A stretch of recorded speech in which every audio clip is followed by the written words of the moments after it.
E aí pessoal, tudo bem? Esse vídeo na verdade é uma continuação de um outro vídeo que a gente fez. E o legal desse vídeo é que a gente fez a entrevista com o Rodrigo e com o Jorge e faltou um pedaço que é um pedaço que assim, eu conheço um pouco, mas eu também tenho um monte de dúvida. E o Rodrigo se propôs a responder pra gente. E aí Rodrigo, como é que você tá? Oi Eduardo, como é que vai? Cara, um prazer voltar ao canal. E pelo jeito as pessoas queriam saber, né, como é que foi, ou como é que está sendo esse processo nosso aqui da Mobile UX, do Startup, de investidores, investimento e coisas do tipo. Então estou muito feliz de estar de novo aqui no seu canal. Eu queria te falar uma coisa, cara. Obviamente eu sou seu amigo, já faz muito tempo, a gente se conhece, mas eu virei seu fã número 1 do canal, cara. Você coloca vídeo, eu sou o primeiro a assistir, acompanhei aí esses vídeos das viagens, até a gente trocou um pouco de informação sobre, né, essas andanças por aí, mas cara, eu tô cada vez mais acompanhando o seu canal e queria também te elogiar pelos 6.000 seguidores nesse canal do YouTube. Nós vamos fazer esse canal virar 10.000, você vai ver, escuta o que eu tô falando. Pô Rodrigo, obrigado cara, obrigado demais. Você sabe, né? Você, meu amigo, sabe que isso aqui é uma grande brincadeira pra mim e tá ganhando forma e eu fico muito feliz de saber que tem gente que acompanha, não só meus amigos como vocês, mas tem muita gente que está acompanhando agora.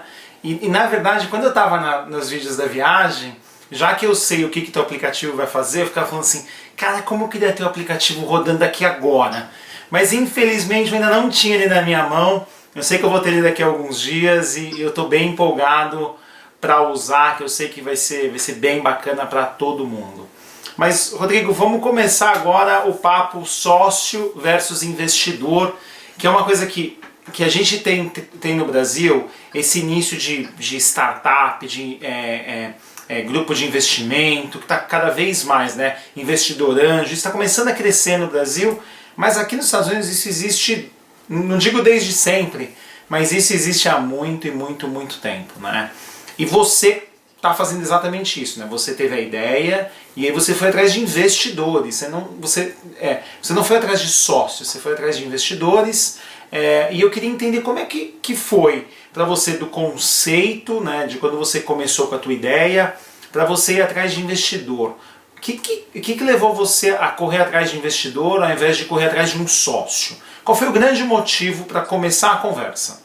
Bom, olha, cara, muito legal essa pergunta e eu vou responder ela em fases, né? Então, assim, primeiro que a ideia do aplicativo do Apple, ela foi minha, era uma ideia que estava na minha cabeça há muito tempo, e aí eu sentei com um cara que ele é um investidor, ele é um multimilionário, ele tem vários investimentos, e aí eu contei para ele da minha ideia. Então, assim, a primeira dica é a seguinte: ideias, elas podem ser copiadas, certo? Mas a gente não tem que ter medo de dividir a ideia com alguma pessoa que você tenha confiança. Então assim, eu tinha confiança nesse cara, então ele me ajudou, ele me deu a ideia de como que eu tinha que iniciar, ele me deu alguns parâmetros, falou como algumas coisas que eu teria que fazer. Então a primeira coisa que eu fiz, eu fundei a empresa, uma coisa que é muito mais fácil aqui nos Estados Unidos, né? Em uma semana eu já tinha aberto a Mobile UX, eu fiz o registro da patente e ali eu comecei a buscar investidores. Então assim, uma das coisas mais importantes nessa conversa, e engraçado que eu estava pensando nisso hoje, por outras razões, é a questão do acesso. Se existe uma coisa que não tem preço, é acesso. Acesso às pessoas, acesso à informação, acesso ao momento certo. Então assim, eu tive acesso a algumas pessoas e a gente começou a conversar. Então o início era realmente buscar investidores que só colocassem dinheiro para que a gente conseguisse desenvolver o aplicativo. Então esse foi o começo. Depois apareceram algumas pessoas, por exemplo o Jorge e o Owen, que entraram com um capital inicial como investidores, mas eles queriam mais.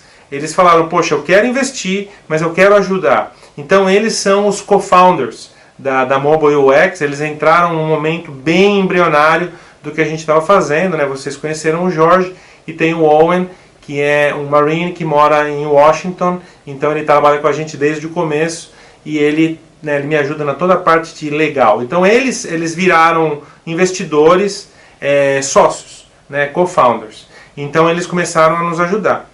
E aí nós fomos para o mercado. E aí a gente começou realmente a buscar, através da nossa rede de relacionamento, investidores. Pessoas que queriam investir o dinheiro delas, não necessariamente trabalhando conosco. Então esse é um grande diferencial desse approach, né? Esse approach é um approach mais onde a gente busca investidores que gostam da ideia, querem investir em algo que possa realmente gerar frutos para eles a mais longo prazo, né? O sócio, ele tem esse ponto de que está construindo algo com você para um medium term, short term. O investidor, ele vê um mais longo prazo. Então eles têm uma ideia, eles querem ter uma ideia melhor de como é que está estruturado o plano de negócio, quais são as opções, qual é o roadmap do produto e coisas desse tipo. Então assim, é um aprendizado danado você chegar na frente de uma pessoa e falar para ela que você quer o dinheiro dela e que ela vai investir em você e que ela tem que confiar no que você está escrevendo. O grande diferencial da MobileWorks é que a gente já chegou com uma empresa aberta, com uma patente depositada e com um planejamento estratégico. Então acho que esse é o começo da nossa conversa aqui de hoje. E uma das coisas interessantes, né, Rodrigo, assim, eu acho que você conseguiu explicar o que mais ou menos está na minha cabeça, eu acho que as pessoas não entendem tão bem. Um sócio é aquele cara que vai trabalhar com você, aquele cara que colocou o dinheiro próprio dele ali, e ele também vai entrar com o trabalho, ele vai participar do dia a dia da empresa, ele vai fazer as coisas acontecerem no dia a dia, mas a visão de retorno financeiro que ele tem geralmente é mais curta, né? O investidor, por conceito, ele não está no dia a dia, ele participa do planejamento estratégico, mas não das decisões diárias da empresa, e ele está geralmente pensando a longo prazo, né? Então talvez 5 anos, talvez 10 anos, e aí até tem um vídeo engraçado que eu fiz esses dias que fala do Uber, né? O Uber já tem quase 10 anos de história e continua gastando 10 bilhões de dólares todo ano, e os investidores continuam colocando dinheiro lá, porque eles têm uma visão de longo prazo, né? A Amazon, a mesma coisa, né? Um monte de investidor foi colocando dinheiro por 10 anos seguidos até começar a dar algum lucro. É mais ou menos assim que funciona, o cara coloca dinheiro e ele não espera ter nenhum retorno até tipo um longo prazo que você planejou na sua visão estratégica de negócio? É mais ou menos isso? É isso mesmo. Os investidores eles têm uma expectativa de ter um retorno entre 3 e 5 anos. Né? Eles não esperam ter um retorno imediato. O sócio já busca trabalhar, como está trabalhando, como está dedicando o tempo, pelo menos quer um retorno de um salário, né, um retorno para pagar as contas enquanto a gente está trabalhando no negócio. Então essa é o grande diferencial entre um sócio e um investidor. Uma outra coisa que eu vejo muito forte, né, Rodrigo, é que quando você tem um sócio e aí você tem um investidor, existe aquele conflito de interesse diário, né? Quando a empresa começa a dar certo, o sócio começa a pegar o lucro da empresa e depositar no próprio bolso como salário, vamos dizer assim, sendo que esse dinheiro podia estar sendo investido na própria empresa para a empresa crescer. E eu vejo muita empresa quebrar nos primeiros 5 anos exatamente por conta disso. Quer dizer, o sócio que está trabalhando aí no dia a dia, ele começa a saquear a própria empresa por questão que ele quer ter uma vida melhor, né? Ele decidiu montar uma empresa para ter uma vida melhor. E ele não quer esperar 10 anos, ele quer ter aquilo ali a mais curto prazo, em grande parte das vezes. Já o investidor, ele nunca tira R$1 da empresa, né? Na verdade, ele só coloca mais dinheiro se ele quiser comprar mais ações, o que faz o fluxo de caixa da empresa e tudo mais não ser canibalizado. Então isso acho que é uma diferença que eu vejo, que eu acho que talvez seja o porquê tanta empresa que tem investimento, quanto empresa que tem sócio dá certo. Você concorda com isso? Eu concordo com isso, e agora eu preciso te falar uma coisa importante. Existem algumas obrigações mesmo com os investidores. Então, por exemplo, esse cenário onde você vê alguns empresários e sócios fazerem retirada de dinheiro para poder beneficiar a si mesmo, numa empresa séria, numa empresa onde tem os investidores e segue, né, as normas que a gente tem aqui nos Estados Unidos, isso é muito difícil de acontecer. Então, por exemplo, hoje a gente tem um corpo diretivo, um conselho, os diretores, então os diretores precisam aprovar despesas, por exemplo, para pagar o meu salário do CEO. Então, e isso a gente tem que fazer uma reunião e todos os shareholders são convidados a votar nisso. Então, aqui existe, da mesma maneira que existe facilidade de você fazer algumas coisas, existe também algumas regras a serem seguidas que mudam um pouco a dinâmica do jogo. Então tem esse ponto onde a gente tem que sempre aprovar as coisas. A outra questão é que, embora o investidor não está aqui no dia a dia, a gente tem sim um compromisso de estar enviando informação para eles de uma maneira consistente e periódica, para que eles possam ter certeza de para onde as coisas estão indo, como a gente está gastando dinheiro, onde está o produto e coisas desse tipo. Uma coisa interessante que eu queria até comentar com você é que na gênesis da criação do nome, né, do nosso aplicativo, do Apple, existiu um momento onde a gente falou, puxa, vamos mudar o nome. E aí a gente mudou o nome algumas vezes, até o momento que a gente falou, não, é esse nome, vamos em frente. E a gente teve uma nova pesquisa, novas pessoas entrando e coisas desse tipo. E aí houve de novo um questionamento sobre marca. Aliás, cara, uma das coisas mais difíceis é marca, tá? É bem complicado mesmo. E aí, uma das coisas que voltou foi, peraí, se a gente for mudar o nome, nós vamos ter que avisar todos os investidores que a gente vai mudar o nome do produto. E isso, de acordo com os nossos contratos, eles poderiam até pedir o dinheiro de volta. Então a gente decidiu não mudar o nome. Então assim, existe um respeito muito grande pelo investidor, existem normas que a gente tem que seguir. Então assim, embora é diferente de ser um sócio, eu vejo que o investidor ele tem uma voz muito mais presente e ativa do que a gente possa imaginar numa startup do jeito que a gente tem aqui. Que legal, Rodrigo. Você me deu exatamente a visão que eu queria ter, né? Porque, na verdade, eu vejo que muita empresa, principalmente empresa familiar, está indo num crescimento super bom, super contínuo, e de repente as coisas começam a dar errado, e aí você vai ver a vida pessoal dos donos da empresa, dos sócios da empresa, e aí você vê por que a empresa começou a dar errado, né? Porque, na verdade, você está canibalizando o seu próprio negócio. E eu vejo isso acontecer o tempo inteiro. No caso de você ter um investidor, você tem que reportar para esse board, como você mesmo disse, né? E aí você consegue ter um controle de que isso não saia dos limites.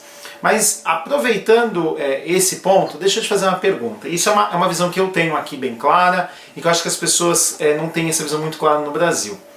Uma das coisas que eu vejo que é o maior benefício do sócio versus investidor é que o sócio é um cara que você vai tirar ele do que ele está fazendo hoje, vai trazer ele para o teu negócio, e isso é bom, porque você traz um cara que tem 100% de dedicação naquele negócio, naquele dia a dia. Mas ao mesmo tempo, você tirou esse cara do mercado e você está trazendo ele para uma visão limitada, que é a tua visão daquele produto.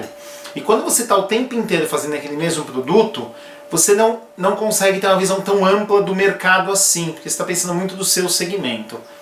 O investidor é um cara que botou o dinheiro e ele faz parte do teu board em alguns casos, e esse cara não está no dia a dia. Então ele traz uma visão que é totalmente diferente, e eu acho que o outro lado é que assim, são caras que você não teria acesso, você não teria a chance de trabalhar com um cara desse como sócio talvez, porque o cara é presidente de uma empresa que vale 400 milhões de dólares. O cara é vice-presidente de uma empresa de tecnologia.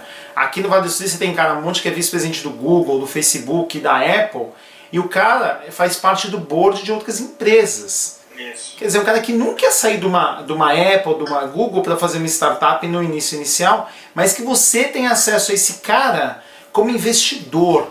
E esse cara traz um conhecimento para a tua empresa que não tem valor, né? É mais ou menos isso que acontece? É isso que acontece. Todos os nossos investidores têm acesso ao nosso aplicativo na fase de desenvolvimento, então eles têm contribuído, têm dado ideias, então isso funciona dessa maneira. Agora uma outra coisa é a questão dos boards, né? Então você tem dois tipos, na verdade, de boards. Você tem o Board of Directors, que seria o conselho diretivo, e você tem um conselho chamado Board of Advisors, que é um outro tipo de conselho, onde a gente traz pessoas de backgrounds completamente diferentes para nos ajudar a trazer justamente esse ângulo de repente um ângulo de mais marketing, um ângulo de global business, um ângulo de finanças. Então assim, esse pessoal às vezes, muitas das vezes é investidor, algumas das vezes não, algumas das vezes sim, é uma pessoa muito influente em algum mercado e você dá um pouco de equity para essa pessoa e traz ele como advisor para trabalhar com você e participar. Então assim, isso é uma outra coisa que a gente ativou muito bem. Então a gente tem pessoas muito fortes do mercado global hoje como advisors da Mobile UX e os diretores. Então assim, é um mix. Isso aqui, Eduardo, é como se você estivesse jogando xadrez. Você tem que saber o momento certo de puxar a peça certa. E por mais que é uma startup, por mais que não tenha a complexidade de uma empresa gigante como a HP, você tem outros tipos de pitfalls, né? Outros tipos de armadilhas que você tem que evitar. E isso aqui é um jogo de xadrez. Você tem que jogar, você tem que saber a hora de movimentar uma peça, a hora de falar uma frase, a hora de trazer uma pessoa. E existe uma outra coisa que é a maturidade, né? A maturidade de um produto, a maturidade de uma empresa, ela não acontece do dia para a noite. Aliás, isso é um conselho. Todo tempo que você imaginar que você vai demorar para fazer uma coisa, duplica esse tempo, pelo menos.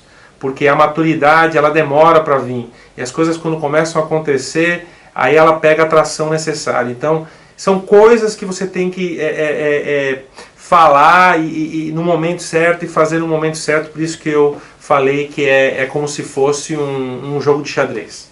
E pelo que você está me explicando, eu fico imaginando que pode ter alguns momentos que você tem um cara que trabalha numa grande empresa, e esse cara, na verdade, pode até em algum momento ele não poder te dar aquele advisor correto, até por causa de um conflito de interesse do emprego atual dele, né? Então, quer dizer, você como CEO, o Jorge como teu sócio, vocês têm que realmente entender como usar o melhor de cada conselho para guiar a empresa para o caminho certo. Queria compartilhar com você a minha história de falar com o investidor também, porque a gente brincou do Shark Tank, acho que teve alguém que fez um comentário do Shark Tank. Cara, a gente fez a apresentação para mais de 50 pessoas, não foram todas as pessoas que falaram sim, a grande maioria gostaram da ideia, acham que tem futuro, mas cara, é muito difícil você pegar dinheiro das pessoas, tá? Existe uma responsabilidade, né, que a gente falou até na outra vez sobre o empreendedorismo e ter essa responsabilidade de dar emprego e de trabalhar com o dinheiro das pessoas é uma responsabilidade ainda maior. Mas cara, é literalmente um Shark Tank. Eu fui para Nova York, eu sentei com caras milionários, assim, gente com muito dinheiro, e os caras fazem as perguntas mais loucas para você, né? Então, teve um que queria saber aonde eu tinha estudado, o que eu tinha feito da vida, por que eu tinha ido, por que eu vim para cá, para os Estados Unidos, por que eu saí da HP, se eu tinha visto essa ideia na HP. Então assim, tem pessoas que trabalham muito duro, né? Então assim, olham com completo desprezo para você, assim, completo desprezo, né? Assim, como se você fosse um bosta, não sei nem se eu posso falar isso no seu canal, mas a verdade as pessoas olham para você como se você fosse um bosta e tá querendo tirar dinheiro deles. Então assim, existem todos esses sentimentos em volta de um pitch, né? Então, teve cara que virou para mim e falou: a sua empresa, o valuation da sua empresa está completamente errado, eu pagaria isso. E eu falei: eu sinto muito, mas por isso eu não vou vender as ações da empresa para você. Então assim, bem, para quem gosta do Shark Tank, para quem sabe o que procura, assiste, bem aquilo lá, né? O cara quer, se o cara gosta da ideia, o cara quer investir em você, mas ele quer investir nos termos dele. E você tem que trabalhar a sua cabeça para que você não caia no jogo dele, porque você é que está trazendo a oportunidade para ele. Você é o cara que, se ele investir $1, vai fazer virar $10. Então assim, e ele sabe disso, mas ele quer tomar vantagem de você. Então, conforme a gente está evoluindo, e agora as discussões estão ficando mais significativas do ponto de vista monetário, mais difícil fica, mais propostas indecentes você ouve, né? Então assim, gente fazendo propostas que você nem imaginaria que você ia ter um dia, vem, e você tem que ter o sangue frio ali, de ser firme e de saber, né, se está na hora de você negociar ou não, ou como negociar. Essa é a parte mais difícil, a parte emocional, sentimental do negócio é muito complicada. Imagina você, Eduardo, você cria um produto, você tem uma ideia, você trabalha 1 ano e o cara vira e fala, isso não vale o que você trabalhou o último ano. Você quer matar o cara, né? Você quer falar um monte de coisa pro cara que eu nem posso falar aqui no vídeo. Mas a verdade faz parte do jogo, é o jogo é assim. Né? Esse negócio de startup, de investimento, cara, ele mudou completamente a visão de como que as pessoas investem e aonde elas investem. Então assim, quanto mais dinheiro o cara tem, mais você está implorando para ele investir, mais ele vai pisar em você. Então, isso é uma coisa muito interessante que aconteceu. Então, em Nova York, eu estive na Europa recentemente, fiz algumas apresentações para investidores, mais diferente ainda. Então, assim, é muito complicado. Existe uma parte emocional, por isso que eu volto no meu ponto, que isso é um jogo de xadrez. Existe uma parte emocional muito forte nessa brincadeira de investimento. Que não é uma brincadeira, né? Você fala de uma commodity, você consegue dar um preço para ela. Como é que você dá um preço para uma ideia? Né? E aí eu venho com a pergunta. Agora que você já tem investidores, que você está indo para outras rodadas de investimento, como funciona? Você faz o valuation junto com os acionistas atuais da tua empresa para saber por quanto você quer vender o próximo round de investimento, ou sei lá, você vem com a oferta e aí o board senta e decide se aprova ou não. Como é que funciona essa parte? Então, na verdade é o seguinte, tudo tem valor. Então, quando a gente definiu o planejamento estratégico, nós fizemos através de diversos cálculos, qual que era o nosso valor inicial. Buscamos da base de dados e tudo mais, qual é o valor mínimo de uma startup. E aí existem estágios das ideias. Né? Então, por exemplo, existe startup que tem uma ideia, um PowerPoint, e consegue levantar 5 milhões de dólares como valuation. Né? 3 milhões de dólares, 5 milhões de dólares. Então, assim, existem várias maneiras de você calcular. Nós calculamos algumas coisas, que foi o beta, o desenho do beta, a questão da patente e essas coisas mais. Então foi ali que a gente criou. Quando o negócio evolui, aí você vai muito da oferta. Né? Então vai muito da oferta que as pessoas estão fazendo para você, falando, poxa, eu vejo valor nisso e qual que é o mínimo que você dá? E ali que eu falei de novo, vou voltar, que é o xadrez. Quando você percebe que existe um valor, que as pessoas estão conseguindo enxergar esse valor, aí é o momento de você fazer um ajuste na avaliação, né, no valuation da empresa. Então, de acordo, nós temos um planejamento, a gente está seguindo, bem ou mal, esse planejamento que a gente fechou com os investidores, que estava no nosso planejamento estratégico. Agora, se a gente falhar em alguns desses indicadores, isso pode fazer com que o valuation não chegue no valor que a gente quer no próximo round, ou inclusive que caia. Então existe sim uma preocupação muito grande de execução baseada no valuation. Então vai muito da oferta e dessa estratégia. Então acho que nós vamos falar as 3 dicas, e uma das dicas é montar essa estratégia bem antes e executar. Acho que isso é importante. Rodrigo, acho que deu para dar uma ideia muito boa quão difícil foi, quais são os passos que você tem ali no teu dia a dia para conseguir investimento e criar realmente uma startup, né? Já te falei um monte de vezes o orgulho que eu tenho de ver um amigo que conseguiu montar uma startup aqui, está dando super certo, e eu tenho certeza que teu caminho vai ser maravilhoso nos próximos anos. Mas me conta, quais são as 3 dicas de ouro, do Rodrigo, para quem sonha em montar uma startup? E vamos pensar como se fosse aqui, porque você montou a tua aqui, mas quem sabe, as coisas estão mudando lá no Brasil, quem sabe lá no Brasil as pessoas também não conseguem seguir as mesmas dicas que você vai dar para quem quer montar uma startup aqui nos Estados Unidos. Bom, vamos lá então. As 3 dicas são as seguintes. Primeira coisa, e voltando um pouco no nosso último vídeo, existe uma responsabilidade muito grande em empreender. Então você precisa estar emocionalmente treinado e firme para você buscar investidor. Se você não tiver tinindo, literalmente, você vai demonstrar pontos de fraqueza que o investidor vai capturar e aí vai usar a favor dele. Então assim, você precisa estar muito forte emocionalmente para você poder conseguir seguir adiante nesse investimento, né? Trazer o investimento. Então essa é a primeira coisa.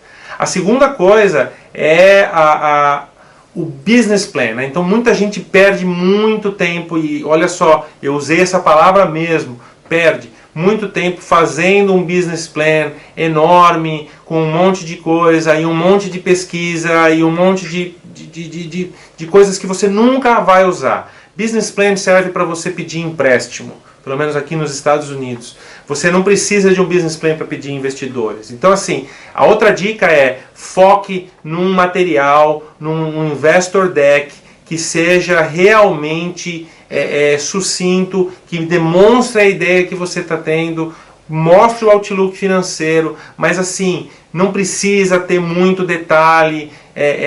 Obviamente existem pessoas, investidores que querem ter mais detalhes, mas assim, foca na história, foca no que você está criando, na sequência que você está criando, como as coisas vão acontecer, nas rotas que as coisas vão acontecer. Isso é muito mais importante do que um business plan, do que detalhes mil que você tem. Então esse é um outro ponto. Eu acho que tem que existir um equilíbrio entre o business plan e o executive summary que a gente usa para fazer o investor deck. E a terceira coisa é a questão de como se preparar para todos esses investimentos e esses rounds de investimentos. Então você precisa criar pelo menos um planejamento high level de como você vai fazer cada um desses rounds, dar uma visão clara e buscar isso.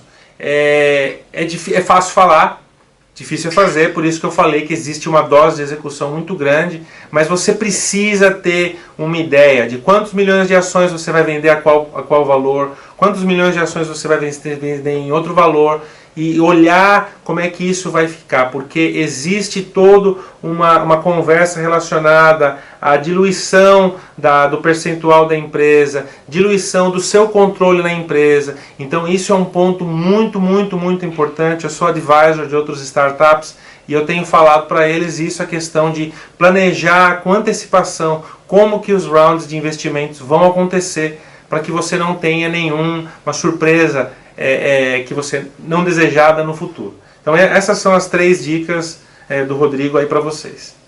Rodrigo, assim, uma coisa que eu vejo muito acontecer em grande parte das startups, né, na sua grande maioria, tem casos famosos como, por exemplo, da Apple, tem um caso que aconteceu há pouco tempo atrás do Uber, na qual o CEO, né, o fundador, o dono da ideia, consegue, monta a empresa, consegue investidor, é acionista de maior número de ações da empresa, e aí uma hora o board começa a gerar muito conflito com o board, e esse cara deixa de ser o CEO, deixa de ser o presidente da companhia para ir para uma outra posição, como aconteceu com o Uber agora, né? O Uber acabou de acontecer isso, o presidente do Uber está de licença por causa de muito conflito com os investidores e com os governos de cada país que o Uber entrou, e mais algumas outras coisas, e ele foi retirado da empresa. Imagina assim, do lado psicológico desse cara que criou tudo aquilo e agora ele é retirado da empresa dele. Você já parou para pensar, se isso acontecer com você um dia, como que vai ser? Porque é um filho, né? No fundo é um filho para você, e aí você começar a ter um chefe de novo que não é o board. O que você pensa sobre isso? Pô, você é muito amigo, hein? Nem fiz nada e você já quer me tirar daqui. Mas vamos lá. A gente pensa nisso sim. Nós pensamos nisso como empresa e eu penso nisso como pessoa. Isso aqui é um projeto. Eu tenho uma ideia. Aliás, isso é uma outra coisa, né? A gente tem que tratar as coisas na vida como projetos. Aí vai mais uma dica para vocês. Eu tenho isso aqui como um projeto de 3, 4 anos no máximo. E hoje eu sou CEO e chairman do board, Então a minha ideia é, num futuro próximo, sim, contratar um CEO, alguém que fique no dia a dia e que execute a nossa visão e me dedicar basicamente ao board. Esse é um objetivo que eu tenho, esse é um plano que eu tenho e a gente vai trabalhar nesse plano para acontecer. Como todas as outras posições aqui dentro da empresa, a gente está buscando sempre ter uma ideia de plano de sucessão. Então, obviamente eu brinquei com você, mas isso aqui é uma coisa que a gente conversa, é uma coisa que não é um tabu, a gente discute e fala sobre plano de sucessão, inclusive o meu, porque eu acho que isso é uma coisa necessária e saudável. Ninguém é insubstituível, eu acho que é assim que a gente tem que encarar a vida e fazer as coisas. Tive a ideia, muito trabalho até agora, muito trabalho por vir, mas, cara, é assim que funciona. E é interessante você falar isso, né? Porque eu li um livro uma vez que fala sobre donos de empresa, né? Que se o cara ele é dono da empresa, ele nunca pensou em vender aquela empresa e partir para outra ideia, ele não é o dono de empresa, ele é um empregado que é dono do próprio salário, né? Então é legal ver você ter essa visão de que você está nessa posição hoje, mas no futuro, se você vai sair dela, não vai sair dela, e você tem um planejamento para sair dela um dia, quer dizer, você realmente vê isso como um projeto, como um investimento. E eu acho que é assim que todo mundo deve levar qualquer coisa na vida, né? Sabe que tudo tem início, meio e fim, e a gente parte para outra coisa maior, e parte para outra coisa maior, e é muito legal ouvir isso de você. Rodrigo, obrigado mais uma vez. Eu tô doido para ver o app. Você me prometeu que eu ia ver o beta, eu tô aqui doido para ver. Quem sabe nos próximos dias eu não vou ter esse acesso maravilhoso. E obrigado mais uma vez. E por favor, deixa a tua mensagem, teu merchan final para o meu público, por favor. Pessoal, agradeço muito vocês assistindo, agradeço ainda mais o Edu de dar essa oportunidade de participar aqui com vocês. E é o seguinte, cara, o Edu está fazendo um trabalho sensacional. Então assim, sigam o canal dele, compartilhem o vídeo dele nas suas redes sociais. Vamos trazer mais gente para esse canal, que é muito legal, que tem muita coisa interessante.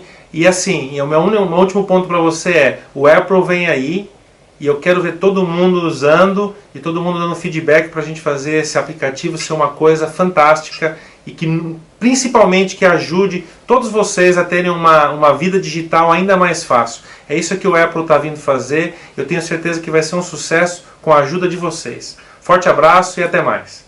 Rodrigo, obrigado mais uma vez. É o meu prazer ter você aqui, né? Cada vez que você vem conversar com a gente tem informação nova, uma visão totalmente diferente de que as pessoas realmente não têm acesso no Brasil. Obrigado por compartilhar o teu conhecimento.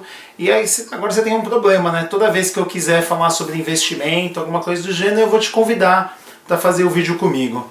É isso aí, pessoal. Obrigado, até a próxima. Tchau, tchau.